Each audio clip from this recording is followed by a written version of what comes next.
Yourhousekeyz.com. And that's keys with a Z. I'm Walter Okayachik with WK Estates. I'm Jay Galen with JG Homes, and today we have a special guest, Yes. Trisha Rose-Wolf with Western Resources Title, and we're here today to discuss how to take title on a home. It can be very confusing for a buyer. So Trish, what does all this stuff mean? Well, the first thing you should know is it's really hard when the question is posed because the realtor, the title rep, no one can answer for you on how you should take title. It has everything to do with the dynamics of the relationship you're in, who you're purchasing property with, if it's your home that you're living in, or if an investment property and you have another investor involved. So for instance, we have a lot of situations right now and a lot of files where we have married folks who are holding property as joint tenants. And what's important to know is when you're holding title, who gets title to the property if something were to happen to one or the other person. So an affidavit of death of a joint tenant is a document that is used in that situation. So then the property is titled to the other joint tenant with the survivability benefit so that you can avoid probate. And probate is something that everyone's trying to avoid because you don't want the state to make that decision for you. And it's very costly. It is very, very costly, and it can take a lot of time. And then we also have a lot of situations where we have investors. The other day we had a couple of sisters who were looking to purchase a condo near the university because they thought it would be a good investment for them over a 10-year period. And they didn't know how to hold property because they thought one might marry before the other.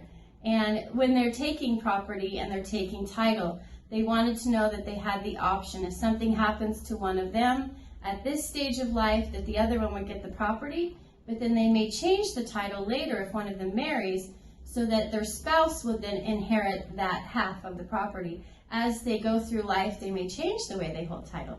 And how many different options do they have when they're actually taking over? There's so many. The most common would be the community property with right of survivorship. Joint tenancy is also very common. And then you have tenants in common. And I would say those would be the most common right now. Are things ever different if the husband and wife have a trust? The trust is actually the best way.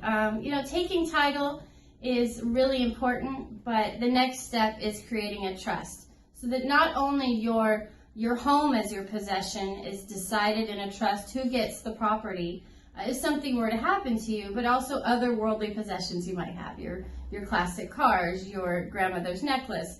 So the trust can include not only the home, but other things. And it's the most important thing you can do. I wish we would see more property in trusts because we look at neighborhoods and we look and see about only 20% of people have actually prepared a trust. It can be done, from anywhere $2,000 to $3,000. I've heard a lot of clients have gone out and taken care of that. But that really makes sure that every intention that you have and that your instructions are laid out in writing. So if something happens to you, your bases are covered. And we're going to have a video coming up on trusts, so stay tuned. Trisha, thank you very much. Now, if they have further questions, if they're in a transaction right now and they're looking at a paper and say, oh my God, I don't know what this means. How do I take title? What should they do?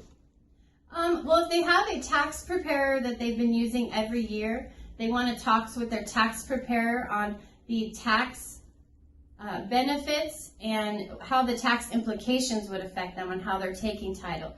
So for instance, if someone wants to add you to the title of their property because they think it's a financial benefit, you need to make sure, is it a benefit or could it harm you in any way? So always check with your CPA who's preparing your taxes, ask for advice, and then go online, and we have great resources at westernresourcestitle.com so you can look at the survivability. That's really the most important, I would say, just knowing what will happen if you're taking title with another person. Trisha, thank you so much. You're welcome. Thank you. We appreciate it. All right, if you have any other questions, we'll put a web address up for you. You can contact us and a phone number. Great. Thank you.